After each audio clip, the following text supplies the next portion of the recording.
Lone Survivor. Quite the name for a server filled with large groups and tryhards. Makes it quite the experience for solo players, a hard experience to say the least.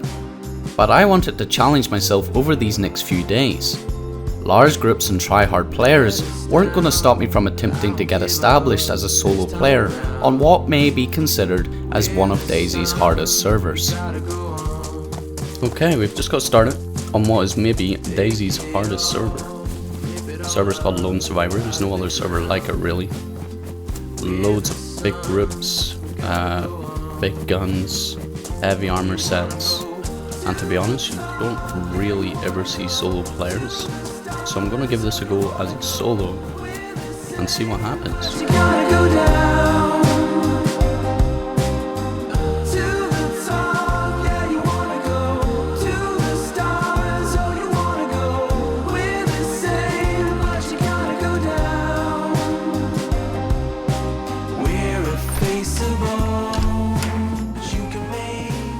After a quick loot around Electro to get some basics, I hurried inland towards Staroy.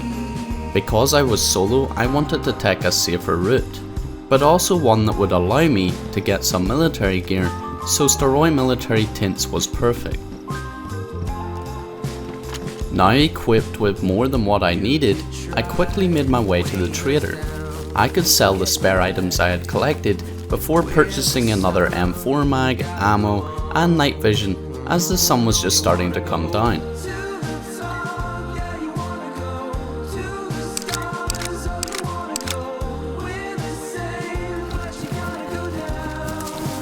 Finishing up at the trader allowed me to now be confident enough to get to the airfield, just northwest of me.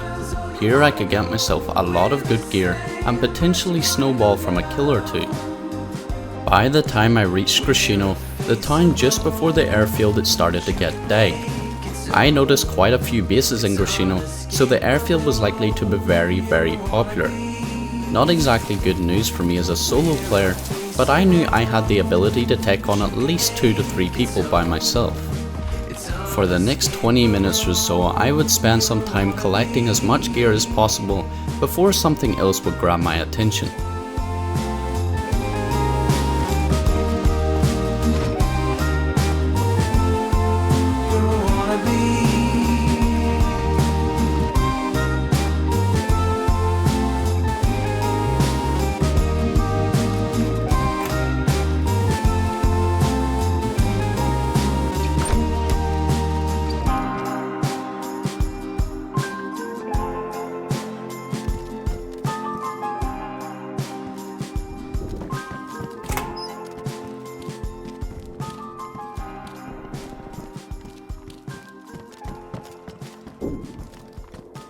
Oh, we are definitely pushing that.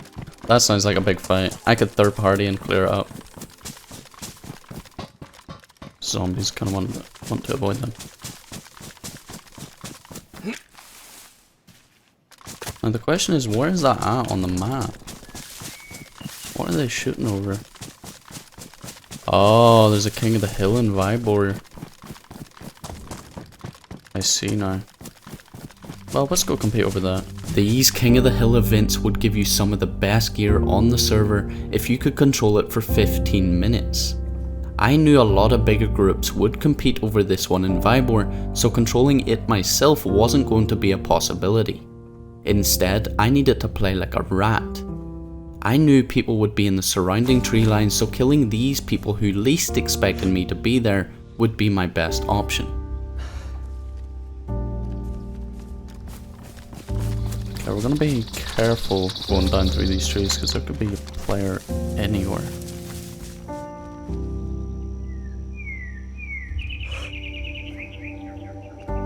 Problem is, this optic isn't as zoomed as I was hoping it would.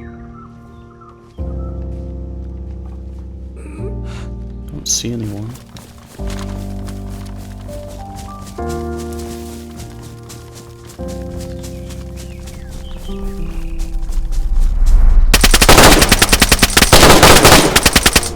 Okay, this player dead.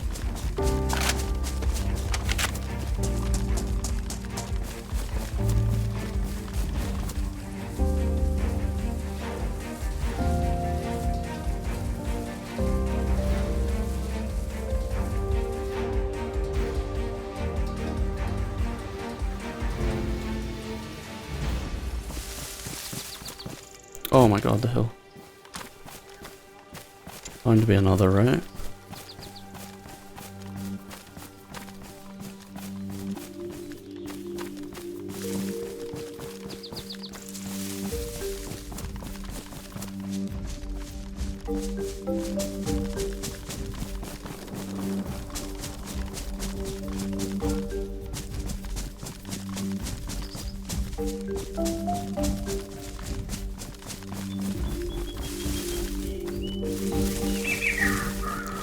That scared the fucking shit out of me, man.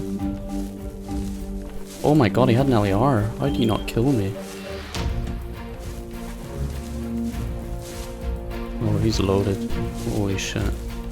I need your backpack, mister.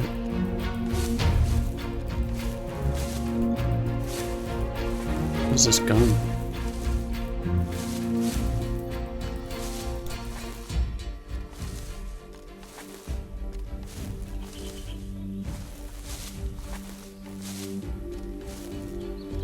Yeah, let's get the fuck out of here. Jesus.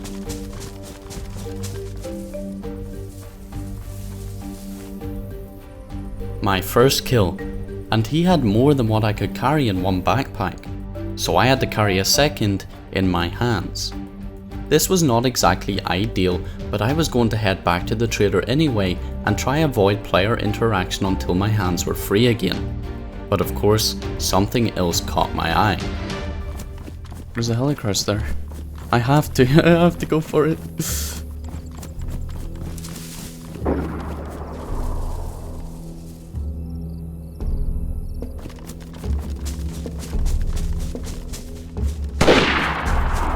It's on there, it's on the Helicrash.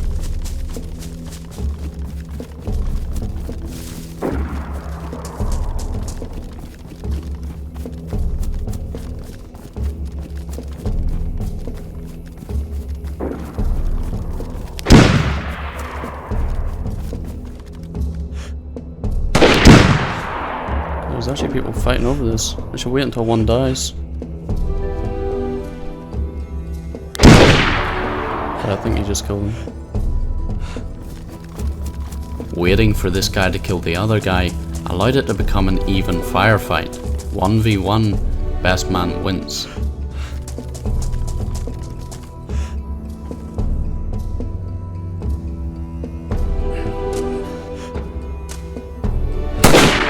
No. If I die here, I swear. I ran out of breath, literally. I hit him. I think I just put Monk on. I ran out of breath literally as soon as I took a shot. That's why playing without a HUD is pretty difficult.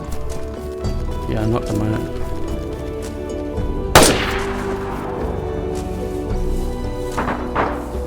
Oh my god, bro, he has some good ass guns.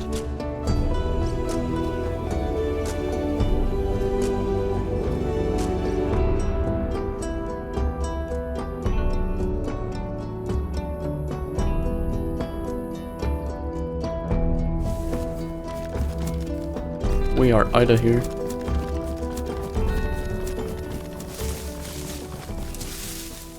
Right. Put this in here. Put this on.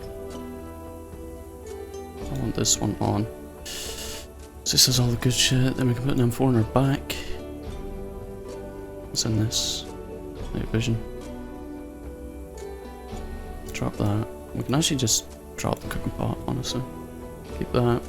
After almost losing it all because I can't keep track of my breath, I grabbed what I could and made my way all the way back to the trader on the other side of the airfield. This took longer than what it usually would because I decided to go around the airfield and not straight through it to try avoid player detection. After all, getting spotted in the open would have certainly led to my death due to the fact I had a backpack in my hands. When I finally did get to the trader, I quickly made my way to the weapon trader and was about to be amazed at the value of my new loot. Bro, that sells for 50k! Holy crap! That's insane. Okay, we're definitely gonna be able to get a base up here. This sells for another 20k? I got more money from this trade than I was ever expecting. I knew now that I could get myself a base down, so I headed over to the hardware store to do a little shopping. Oh, and of course we gotta have some shopping music whenever we're buying stuff. 2 code locks, and then we need a tin. Oh, we need a base flagpole kit, so buy that as well. Does that mean I'm gonna have to get... Don't tell me that means I have to buy stones. I don't think so, I think I just need a sledgehammer. We need a car tin.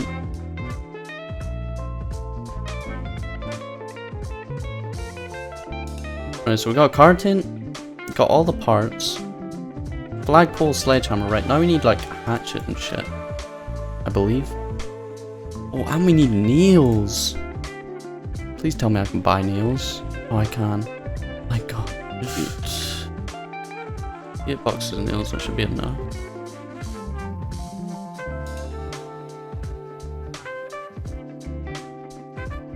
We have a tent for storage. Okay, let's go. Okay, back to the epic music to show that progress is being made. With all the base supplies now on me, the only decision left was where I was going to build. I remembered that Grashino had a lot of bases in it, and for good reason too. It was close to the high tier trader, the airfield, and the safe zone trader which I had just left. Somewhere around Grashino would be perfect for me to be in the middle of all the action. But I needed somewhere concealed, away from the other bases, and I think I got the perfect spot. Maybe like here? Yeah, this is worth. It's close to the trader. How far is it from the airfield? Because we have to be 500 meters from the airfield. Closest wall is probably right there. How far is that? Oh yeah, we got loads of space. Okay. Let's smack it down right here. And put a little marker on there. Change it to a home. Boom. There we go. And so we're gonna build in this little crevice.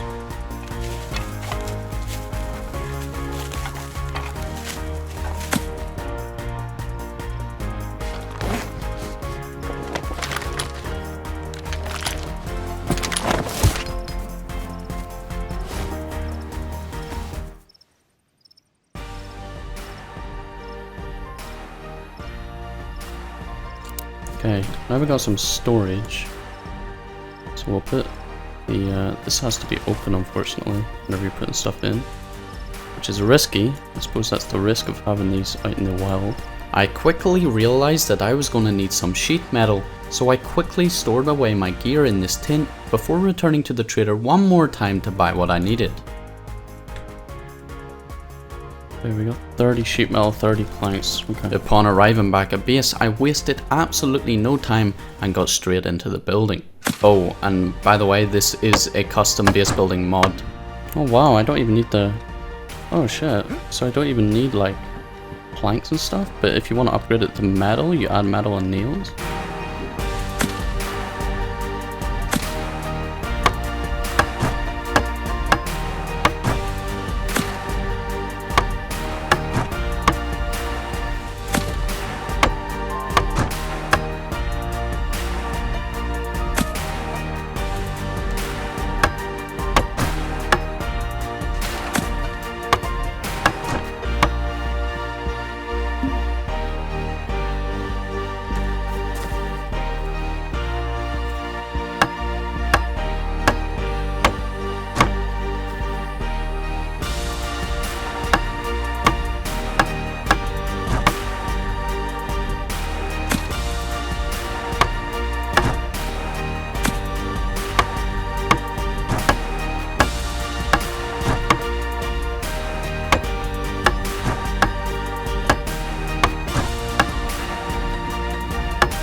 There we go. With a base to call home for the next couple of days, I was satisfied. But if I wanted to store anything inside, then I would need to make a quick trip to the forest trader in order to buy some storage. It was far in the north, roughly 6 kilometers from my base. Hardware supplies. After the long run over, I got what I needed. A military crate for storing ammo and armor, as well as a gun rack to allow me to store some extra weapons. Got double gun rack as well. It's getting daytime. Good timing. With the morning sun in my face, I made my way back to base. Okay, I didn't mean for that to rhyme. But I hopped inside my base, smacked down my new storage before calling it a day and logging off. That was day 1 complete. A successful day, I would say.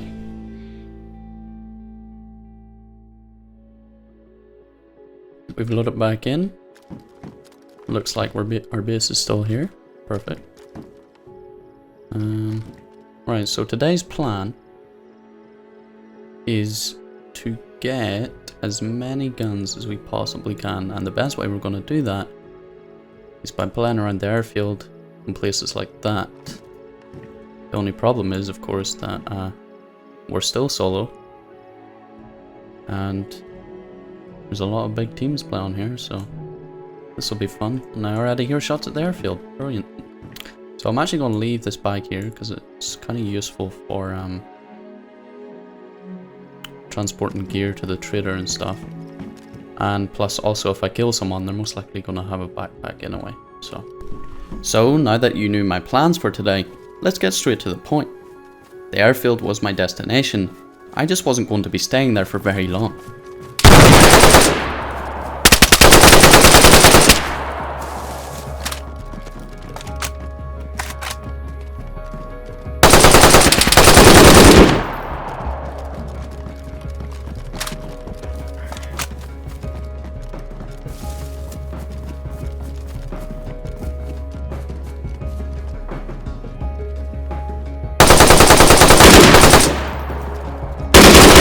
Oh my god, man. Getting sent back to the coast at the very start of the day wasn't exactly the best start.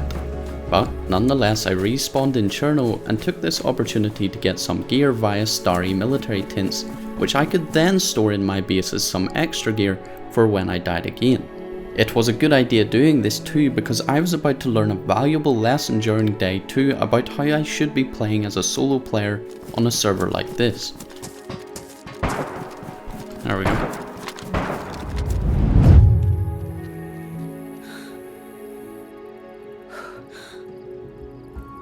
There's more than one of them. I hit him. Didn't kill him though.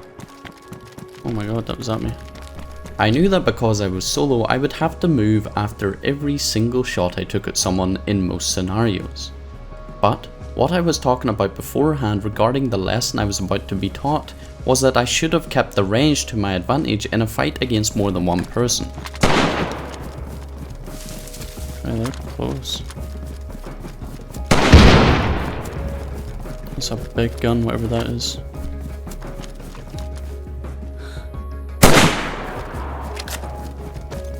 How did I miss that, bro?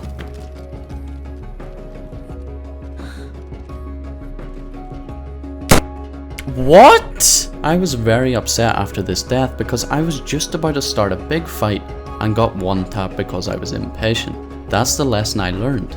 I needed to be patient when getting into these big fights, otherwise I would find myself overwhelmed very quickly. Now don't get me wrong, this idea of patience didn't work every single time because after getting some gear back from the base, I headed to a King of the Hill event in Starry, and despite playing patiently, I just got one tap. I was pretty angry after this death, so I took a break.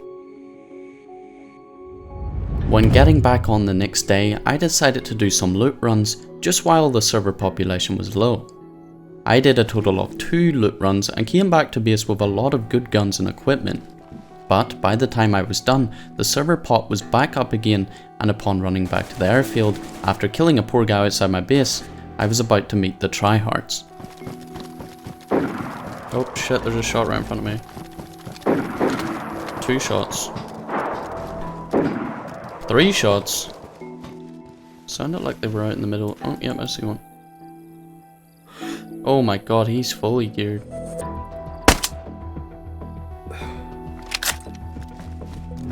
Who were they shooting at though?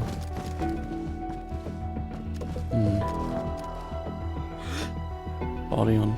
Oh, there we go.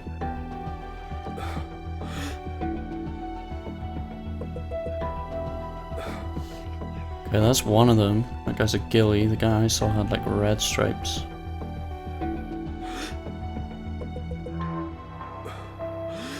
There's him. Okay. These guys are fully geared. Really geared. Oh, there's a third one. Another ghillie.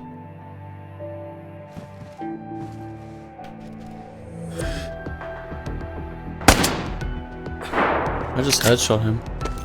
He didn't die. What? They must have Gen 4 on. These guys were fully kitted with the best gear on the server. I mean, this gun was using 308, and usually a headshot would kill anyone.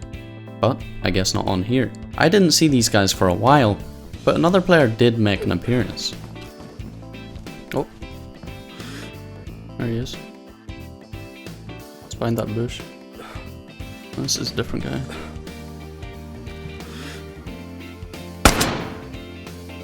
Okay, dude.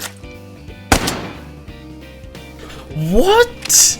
I've hit him twice now.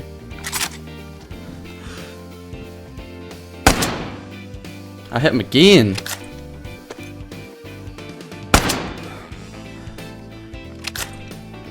Can't tell if I got him with that one.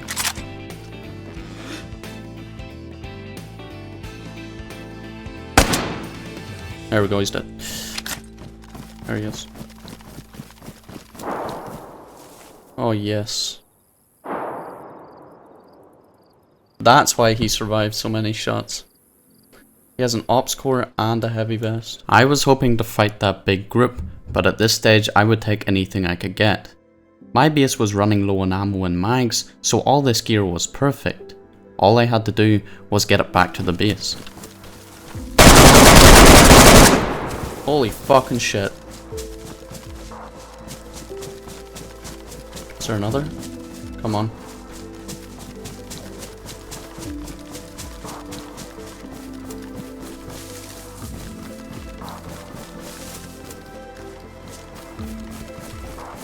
Don't think so. Oh my god. That's the rifle, I need it. That's all he had, what the hell? Oh my god, he had a US Army helmet too. And a gold dog tag. Holy fuck, that guy was geared. Yeah, he just came from his base. I need to go here. It was them. These guys were members of that large group I had seen on the airfield. Looked like they were running kits to the airfield, killing everyone, and then depoting whatever gear they got wherever they lived. The tryhard strategy. Not everything was bad though. I had killed one and that would slow them down, and on my run back to base I actually found a Helicrash with a lot of good gear. Okay, plate carrier. Briefcase or something. Oh, HK, that's good. G28, that's good.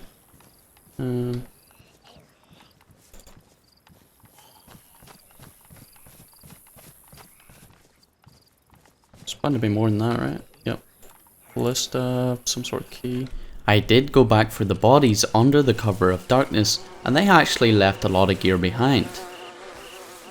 Okay, I left some stuff. Okay, they left a lot of shit. They even left that. Why did they leave that? Over the next little while, the airfield seemed to calm down. I got some more good gear from 2 Helicrashes and stored away some more gear away in my base.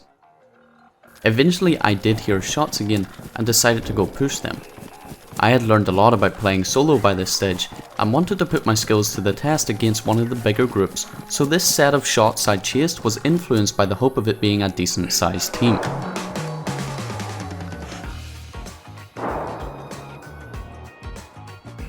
He's a fresh bomb with Chetak. It's that guy up there.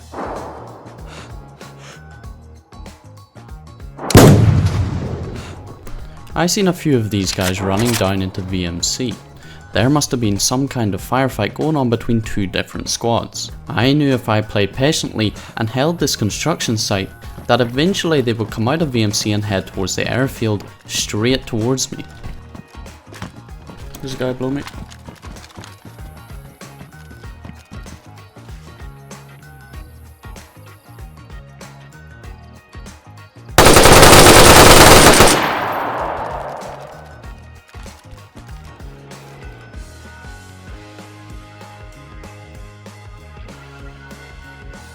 Oh my god. This was a lot of gear for someone who was pushing me. I didn't know what to do with this, but I still wanted to fight these guys, so instead of running all the way back to base and potentially losing this firefight, I made a small stash next to this building. I knew the guys that were in VMC at this stage would hear these shots and eventually come running over. Oh, there's one. Right there, somewhere. Another guy on me.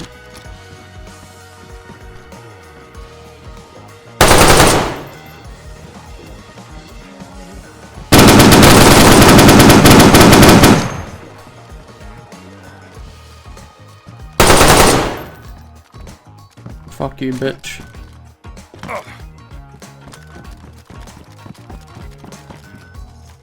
This guy had the best gear on the server.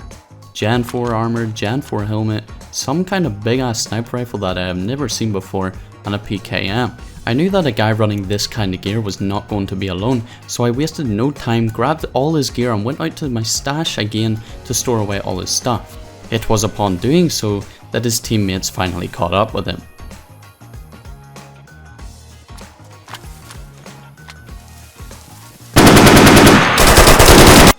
No, I traded with him. I had traded with the last one. But I didn't lose, because when running back up the server actually crashed, which means all of our bodies despawned. I guess in some way I won because I had caused these 3 guys I had killed to lose all their gear, meaning they would have to go back to their base and accept that their old gear was unrecoverable. Now I had done what I wanted to do. Fight and in some way win against a big team. Throughout this video I have learned a lot about playing solo. It's a lot different than playing in a group. You have to play a lot slower, take your time, move constantly and unpredictably to try get an upper hand on these squads. I was satisfied with my experience as a solo on one of DayZ's hardest servers, but it was time to leave. But not before doing something good. I had done a lot of killing and pretty much shot at everyone I had come across, so I headed to the trader in search of another solo player, and after an hour of waiting, I finally found one. Let me introduce you to Pank. He was a solo player and had only started on the server roughly 2 hours prior. I had met him at the trader whilst he was selling the guns he had just found. I was going to give him a nice little head start on the server. This is it, man. Come inside, come inside.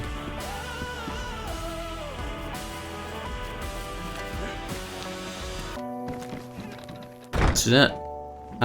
So, as you can see, there's quite a lot of loot in the boxes. There's armor, all sorts of stuff, ammo, mags, and in here we got a bunch of big guns, okay? Now Pank wasn't much of a talker, I'll be honest, but he was very appreciative of me giving the space to him. I took off the code lock so that he could place his own, before asking him to do me a little favor. Yeah, thank you very much. For the first time happened something like this. Thanks. Thanks, man. Well, one last thing you gotta do, and that is to kill me, you know? You gotta put me out of my misery. Wow. Incredible that moment. Thanks.